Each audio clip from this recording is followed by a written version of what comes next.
என்னைய மாதிரி 20 பேருக்கு மேற்பட்டவங்க பாதிக்கப்பட்டிருக்காங்க, அவங்களுக்கும் நீதி கிடைக்கணும், அவங்கள பற்றி நீங்கள் விசாரிங்க, உங்கள்கிட்ட எல்லா ஆதாரத்தையும் நான் கொடுத்துருக்கேன், அவங்க ஃபோனை ட்ராக் பண்ணாலே நீங்கள் பல விஷயங்களை கண்டறியலான்னு இவ்வளோ சொல்லியும் முன்ஜாமீன் நீதிமன்றம் கொடுக்குதுன்னா இது என்ன காரணம்ங்கிறது நமக்கு புரியலை. ஆர்டிஓ ஆஃபீஸ் கூப்பிட்டு வந்தாங்க, அங்கே வந்து சரி உள்ளே கூப்பிட்டு போவாங்கன்னு பார்த்தா அவங்களும் கூப்பிட்டு போல, வெளியே வச்சு எங்களை கிண்டல் பண்ணுற மாதிரி சிரிச்சிட்டு இருக்காங்க, எங்களை வந்து அலக்கழிச்சிட்டு இருக்காங்கன்ற மாதிரி அந்த பெண்மணி சொல்றதை பார்க்கும்போது ரொம்ப என்னதான்டா பண்ணிட்டு இருக்கீங்கன்ற மாதிரி இருக்கு.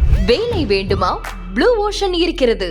10th 12th டிப்ளமோ டிகிரி படித்தவர்களுக்கு உணவு, தங்குமிடம், இஎஸ்ஐ, பிஎஃப் இன்சூரன்ஸ் உள்ளிட்ட சலுகைகளுடன் அனுபவத்திற்கேற்ற நல்ல சம்பளம் 15,000 முதல் 30,000 வரை. பெண்களுக்கு முன்னுரிமை. 2,000க்கும் மேற்பட்ட வேலை வாய்ப்புகள் உள்ளன. இப்போதே தொடர்பு கொள்ளுங்கள். Blue ocean.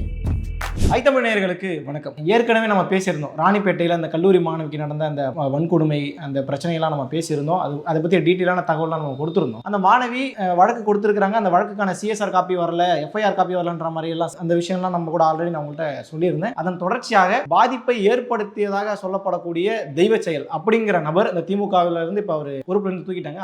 அவரும் தன்னுடைய முதல் மனைவியும் சேர்ந்து முன்ஜாமீன் வந்து வாங்கியிருந்தாங்க. என்ன சொல்லி அவர் முன்ஜாமீன் வாங்கியிருக்காரு அப்படின்னா, ஜனவரி 31 இந்த வருஷத்துல வந்து மேரேஜ் நடந்தது உண்மைதான். யாருக்கு பாதிக்கப்பட்ட அந்த மாணவிக்கும் தெய்வ செயலுக்கும் மேரேஜ் நடந்தது உண்மைதான். முறையான விசாரணை நடத்தணும். அப்படி நீங்க முறையான விசாரணை நடத்தாம விட்டீங்கன்னா யார் உண்மையான குற்றவாளின்னு தெரியாதுன்னு சொல்லி யார் சொல்றா? தெய்வ செயல் சொல்றாப்புல. பாதிப்பை ஏற்படுத்தினதா சொல்றாரு, சொன்னாங்க இல்லையா அந்த மாணவி, அந்த சம்பந்தப்பட்ட நபர் சொல்றாரு முறையான விசாரணை நடத்தணும் அப்படிங்கிறார். என்ன சொல்றதுன்னு ஒன்றும் தெரியல. ரெண்டாவது, போலீஸ் காவலில் எடுத்துலாம் விசாரிக்க தேவையில்லை, அதனால எங்களுக்கு வந்து என்ன செய்யணும்னா முன்ஜாமீன் கொடுங்கன்ற மாதிரி கோர்ட்ல கேட்டிருக்காரு. நீதிமன்றமும் கொடுத்துருக்கு. அதுதான் ரொம்ப ஆச்சரியமா இருக்கு. பாதிப்பை ஏற்படுத்தின மாணவி 20 பேர், என்னைய மாதிரி 20 பேருக்கு மேற்பட்டவங்க பாதிக்கப்பட்டிருக்காங்க, அவங்களுக்கும் நீதி கிடைக்கணும், அவங்கள பற்றி நீங்கள் விசாரிங்க, உங்கள்கிட்ட எல்லா ஆதாரத்தையும் நான் கொடுத்துருக்கேன், அவங்க ஃபோனை ட்ராக் பண்ணாலே நீங்கள் பல விஷயங்களை கண்டறியலான்னு இவ்வளோ சொல்லியும் முன்ஜாமீன் நீதிமன்றம் கொடுக்குதுன்னா இது என்ன காரணம்ங்கிறது நமக்கு புரியலை. இதில் மாணவியினுடைய அட்வொகேட் எதிர்ப்பு தெரிவிச்சிருக்கிறாரு. அரசு தரப்பு வழக்கறிஞர் எந்த ஒரு ஆட்சேபனையுமே சொல்லலை. இவ்வளோ பெரிய பிரச்சனை நடந்திருக்கு, பொள்ளாச்சிக்கிணையான ஒரு சம்பவமாக இதை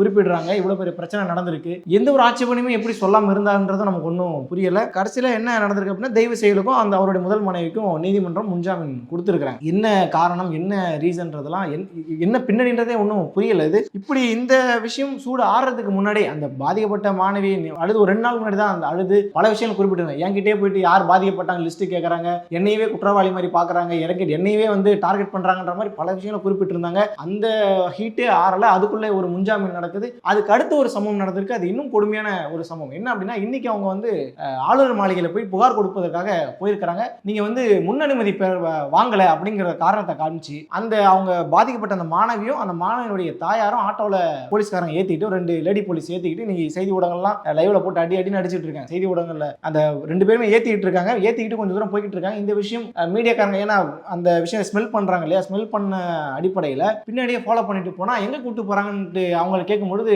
ஆர்டிஓ ஆஃபீஸ் கூட்டு போறாங்கன்ற மாதிரி சொன்னாங்க. சரி, ஆர்டிஓ ஆஃபீஸ் கூட்டு போயிட்டு உள்ள கூட்டு போவாங்களா அப்படின்னு பார்த்தா வெளியவே நிக்க வச்சுக்கிட்டு அவங்கள கிண்டல் பண்ற மாதிரி சிரிக்கிறது, அவங்கள கேலி பண்ற மாதிரி சிரிக்கிறது, அவங்கள வந்து இரிமான்ட்டு அவங்கள தாக்க வைக்கிறது, எப்படி காவல்துறை வந்து அலக்கழிச்சாங்களோ அந்த மாதிரி அலக்கழிக்கக்கூடிய வேலையை தொடர்ச்சியா பண்ணிட்டு இருந்திருக்காங்க. இதெல்லாம் நடந்துட்டு இருக்கிறதே வந்து அந்த பெண்மணி, அந்த பாதிக்கப்பட்ட மாணவியை வந்து பத்திரிகையாளர்கிட்ட சொல்றாங்க, நாங்க ஏற்கனவே நான் ரொம்ப கஷ்டத்துல இருக்கேன், பாதிக்கப்பட்டிருக்கேன், எனக்கு நீதிக்காக நான் ஓடிக்கிட்டு இருக்கேன், இந்த நேரத்தில் வந்து இவங்களும் இந்த மாதிரி எங்களை வந்து கஷ்டப்படுத்துறாங்க, ஆர்டிஓ ஆஃபீஸ் கூப்பிட்டு வந்தாங்க, அங்க வந்து சரி உள்ள கூப்பிட்டு போவாங்கன்னு பார்த்தா அவங்களும் கூப்பிட்டு போல, வெளியே வச்சு எங்களை கிண்டல் பண்ற மாதிரி சிரிச்சிட்டு இருக்காங்க, எங்களை வந்து அலக்கழிச்சிட்டு இருக்காங்கன்ற மாதிரி அந்த பெண்மணி சொல்றதை பார்க்கும்போது ரொம்ப என்னதான்டா பண்ணிட்டு இருக்கீங்கன்ற மாதிரி இருக்கு. காவல்துறை மேல நாளுக்கு நாள் கோபம் தான் அதிகமாவதே தவிர அவங்க பண்றதெல்லாம் பார்க்கும்போது உள்ளபடியாகவே அவங்க ஏற்கனவே தெரியுது. ஏன்னா பத்திரிகைக்காரங்க பார்த்துட்டாங்க அப்படிங்கிற காரணத்துக்காக அவங்க வந்து ஆட்டோ வேகமா ஓட்டிட்டு போறாங்க, பின்னாடி ஃபாலோ பண்ணிட்டு வராங்கன்றது தெரிஞ்ச உடனே பொறுமையா கூப்பிட்டு போய் அவங்க உள்ள 2 பேர் உட்காந்துட்டு இருக்காங்க ஆட்டோல, பக்கத்துல இன்னொரு லேடி போலீஸ் இருக்காங்க, முன்னாடி ஒரு லேடி போலீஸ் உட்காந்துருக்காங்க ஆட்டோ பக்கத்திலே. இவங்க 2 பேருமே வழி அடைச்சிக்கிட்டு அவங்கள வெளியே விட மாட்டாங்க. ஆட்டோல இருந்து அவங்க எகிரி குதிக்க போறேன்னு சொன்ன உடனே இது எல்லாமே பத்திரிகையாளர்கள் வீடியோவா எடுத்து இன்னைக்கு செய்தி ஊடகங்கள்ல வந்துட்டு இருக்கு. வெளியே குதிக்கிறேன்னு சொன்ன உடனே தான் அவங்க கீழே இறங்கி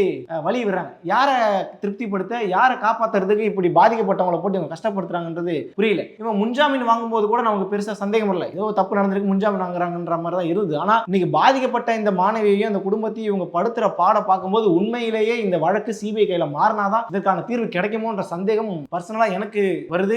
இந்த அந்த வீடியோ பார்க்கறவங்களுக்கு எல்லாருமே ஒரு கோபம் வரதான் செய்யும். அப்படிப்பட்ட ஒரு விஷயத்த பண்ணியிருக்காங்க. இந்த மேட்டர் வெளியே கொண்டு வந்தது ஏற்கனவே இந்த மேயர் பிரியாவுடைய விவகாரத்துல இது என்ன கோலமாவா, என்னங்க இது, ஏன் இப்படி போட்டு வச்சிருக்கீங்க, இதை ஸ்மெல் பண்ணி பாருங்கன்ற மாதிரி ஒருத்தர் பேசினார்ல ரிப்போர்ட்டர் ஜெரி, அவர் தான் இந்த மேட்டரையும் எடுத்து பேசியிருக்காரு. உண்மையிலே அந்த பத்திரிகையாளருக்கு பாராட்டுகளை நம்ம சொல்லியே ஆகும். இந்த மாதிரி விஷயங்கள் பாதிக்கப்பட்டு, ஏன்னா நம்ம ஏற்கனவே சொல்லியிருந்தோம் இந்த பிரச்சனையை பத்தி பெருசா யாருமே பேசலையேன்ற மாதிரிலாம் சொல்லியிருந்தோம். இன்னைக்கு அந்த பிரச்சனை மிகப்பெரிய அளவுல பேசு பொருளாக மாறி இருக்கிறது. தொடர்ச்சியாக பாதிக்கப்பட்டவர்களையே இந்த அரசாங்கம் வந்த பிறகு பாதிக்கப்பட்டவர்களையே குற்றவாளிகளாக சித்தரிக்கக்கூடிய வேலையை தொடர்ச்சியா செஞ்சுட்டு இருக்காங்க ஒரு குற்றச்சாட்டு இருக்குல்ல, அந்த குற்றச்சாட்டினுடைய பட்டியலில் இப்ப இந்த விவகாரம் சேர்ந்திருக்குங்கிறதா இதுல கூடுதல் தகவல். அந்த கொஞ்சம் கூட அந்த பெண்மணியை கன்சிடரே பண்ண மாட்டாங்க. நம்மளும் ஒரு பெண் தானேங்கிற ஒரு கன்சிடரே இல்லாம யாருக்காக இந்த மாதிரிலாம் பண்றாங்கன்றது ஒண்ணுமே புரியல. செந்தில் பாலாஜி அவருடைய வழக்குல ஒரு கோர்ட் ஒரு விஷயத்தை குறிப்பிட்டிருந்தாங்க, நீங்க அமைச்சரா இருந்தீங்கன்னா நீங்க சாட்சிகளை கலைப்பீங்கன்ற மாதிரி சொல்லியிருந்தாங்கல்ல. அவர் அமைச்சரா இல்லைனாலும் கலைக்கிறதுக்கான வாய்ப்புகள் இருக்குன்னு சொல்லி எதிர்த்தரப்புலாம் கேட்டாங்க. இப்ப அதே மாதிரி தான் இப்ப ஒரு பொறுப்புல இருந்து தூக்கிட்டீங்கன்னா மட்டும் அந்த பொண்ணுக்கு எதிராக அவர் செயல்பட மாட்டாரா, அந்த சாட்சியை கலைக்கிறதுக்கான வேலைகள் செய்ய மாட்டாரான்ற கேள்வி இருக்குல்ல. என்ன அடிப்படையில் முன்ஜாமீன் கொடுத்தாங்க தெரியல. இப்ப என்ன அடிப்படையில் இவ்வளவு கஷ்டப்படுத்திட்டு இருக்காங்க, இதெல்லாம் அந்த முன்ஜாமீன் கொடுத்த நீதிபதி பாப்பாரா என்னன்றதும் நமக்கு தெரியல. என்ன நடக்குதுன்றத நம்ம பொறுத்திருந்து பார்க்கலாம்.